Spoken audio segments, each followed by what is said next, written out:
The Burlington Sculpture Park is entering its second phase, with some sculptures leaving and new ones coming in.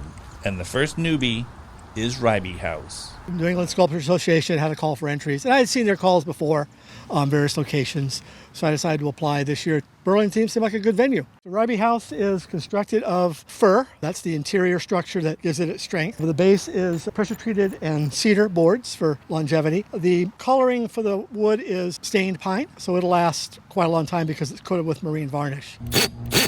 The roof is traditional sort of 2x4 construction like you do any kind of roof, and we have clapboard cedar that act as shingles to keep the weather out. So that's how it's constructed.